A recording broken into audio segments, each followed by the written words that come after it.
The San Diego Regional Chamber of Commerce is here to help local businesses. It works as a policy advocate and helps connect businesses to each other and to important resources as well.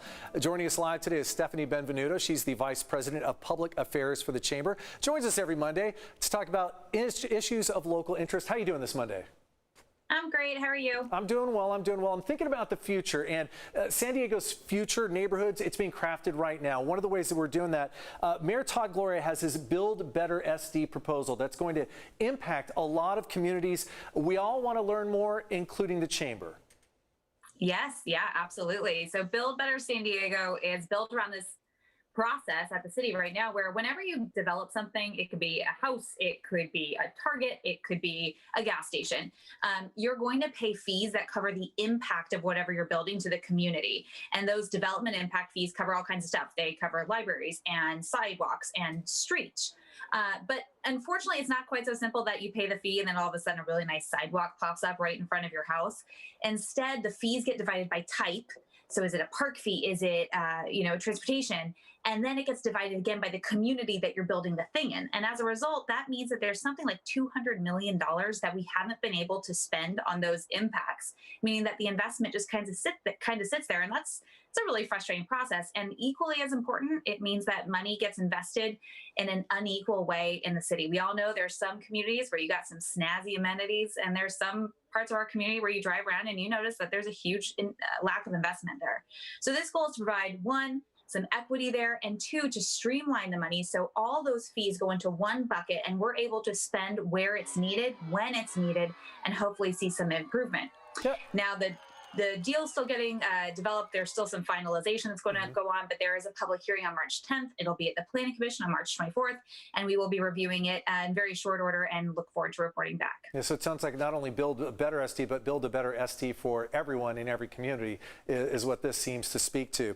Okay, San Diego, we love it here. It has a lot going on. We've got marathons, we've got street fairs, we've got concerts. One thing a lot of those events have in common is that they need support. They need things like security and safety that they will contract out to the city of San Diego if they're within the limits.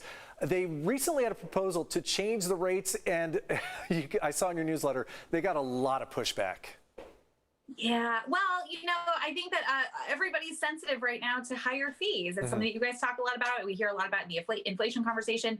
We're all trying to clog our way through getting out of COVID. And when you hear that maybe it's going to be a little bit more expensive to do the thing you were really excited to go back to, it can cause a lot of heartburn. And for this purpose, when you're doing a community event, think of a nonprofit, think of, a food truck sort of situation. They are paying for support from law enforcement, which is typical for most communities. We hadn't updated that fee in so long that as we raised the cost of our law enforcement, we didn't raise the cost of that support. So when they tried to raise the fee, they got a lot of pushback, but you got to give council a lot of credit because they did find a medium ground here. And instead of just spiking the fee, they went for a phased approach, which is going to be really helpful. So instead of the fee capping in 2024, it's in 2027. And there's a discount for our nonprofits in town who are doing some really important work bringing folks together. And of course, those events that the nonprofits hold also bring business to the local businesses on the street. And absolutely, and spreading out over a few years, it allows these entities, nonprofits and businesses, to budget ahead. They understand that cost is going to increase, and don't just hit them with it in the course of a year and a half, 2 years. That's a lot to get to in that short of time. Okay. I like this one. Take off to the Great White North, eh? We can all do that directly, right? Yeah, we are a trilateral area, right? We got some good news. If you are hankering to go back to Canada, Air Canada is starting their flights back to Toronto this week. And then on May 20th, you can fly nonstop. This is a new flight from San Diego to Montreal, which is really cool because I think this tells us that travel is coming back. There's demand.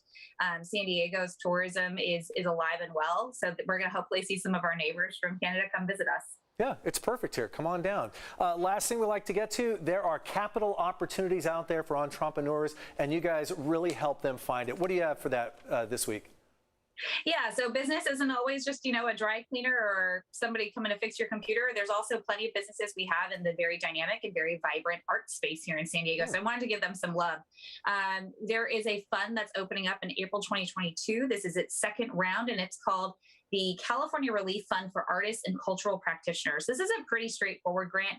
If you are an artist or a cultural practitioner or working for an organization that does specialize in a community that's been disenfranchised, it's your chance to apply for funds that's going to replenish your income. That's it. It opens in April 2022, and you can check out more at arts.ca.gov. Fantastic. Stefanie Benvenuto with the San Diego Regional Chamber of Commerce. Thanks, as always, for joining us on this Monday and brightening our day. Thanks, guys.